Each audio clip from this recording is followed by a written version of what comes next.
It's hard hiking through the snow, man. Wow. All right. Oh.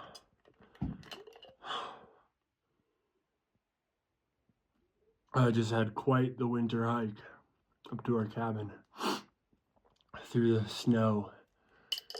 I didn't want to talk today just about weed. Like, today's probably some milestone of like however many months or days, but another holiday kind of season going through without smoking is nicotine, weed, the combination of the two.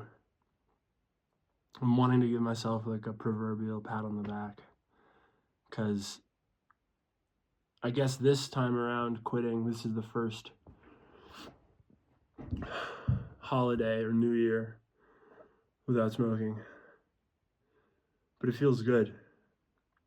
A couple of years ago, it would have been hard for me to even imagine kind of like spending the day hiking up here to the cabin alone, like without prepping my weed, charging up my weed, my oil pen, you know, like having the materials for a spliff. Like, that just would have been part of this. And so much of my experience over the past however many 8 months or whatever, 9 months of not smoking has been about looking at life through the context of the absence of weed. I guess the reason I'm even thinking about it is because, like, yesterday, you know, celebrating Christmas with my family and some of the extended family, and just thinking about, oh my God, like doing the dishes after all eating. And it's like, you know, now would have been the time when I would have been able to kind of get stoned and like go outside and smoke or like rip a pen and kind of secretly like have a better experience than what is apparent, than what is who I am right now standing here doing the dishes. And it's just unfortunate that I think there's a little bit of sadness I have that I'm still in this place sort of where I'm thinking about happy things and experiences in the context of weed. I don't know. I could go, you know, I don't know. I could probably go a couple of years. I could maybe even go my whole life never smoking again, and having these kind of consistent what if moments. That's just how I've taught myself how to experience things over years and years and years and years. And of course, it's taking some amount of months, time, days, years, whatever, to rewire my body and brain to make a plan for tomorrow, and for that plan to just to involve the plan, and to not have any extenuating layers of whether it's like some form of intoxication or like disillusion or like distraction of drug, and like to just be like, yeah, today I'm gonna hike up to the cabin through the snow, and it's gonna be hard, and I'm hoping it's gonna be beautiful, and I'm gonna take photos and videos, and I'm not, uh, you know, that experience of doing that will be the experience.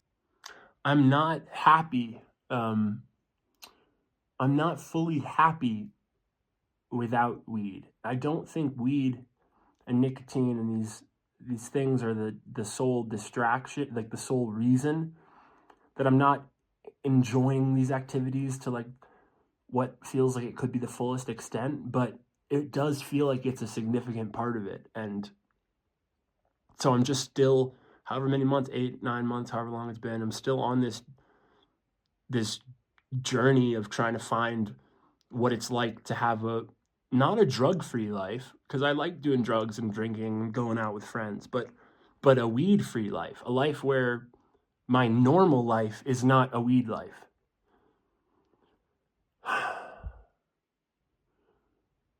There is so much up and down in your regular sober day to day, and you just become so desensitized to those levels of emotion and experience, and highs and lows, and happiness and sadness. It just becomes so distorted when you're constantly stoned. And to find these moments of high, these moments of elation, of seeing beauty and breathing and being tired and being in nature, to experience these, they feel so much higher when they are just coming at me naturally, and I don't have this other layer of extremism in my life, of being stoned and my world sort of being blown up. It's like it's hard to imagine that I ever could appreciate the beauty of being up here while being stoned, because it wasn't really the reality. It was just sort of a way of heightening, a way of, like, looking through a rose-colored glass at the world.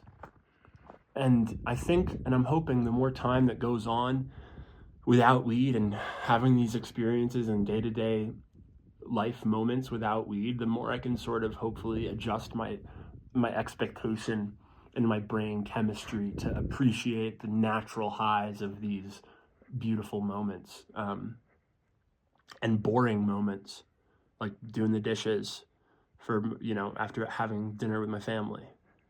I hope you have a good holiday. I know holidays and New Year's are difficult with mental health and any drug addiction issues and family tension, and just hang in there and enjoy whatever and wherever you are, whatever it has to give you. Enjoy it. And take a breath and let these things just wash off you, because I'm getting glimpses of that, and it feels really good. So yeah, Happy New Year. And that's a chance to really kind of mentally and emotionally reset the dials and have a different outlook to start the new year with. So sending love to everyone. Bye.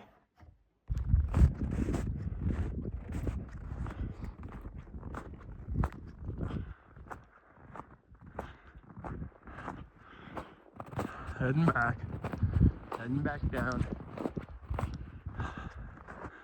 Heading back down.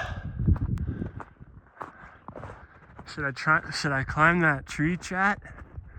Should I walk the plank on that tree, chat?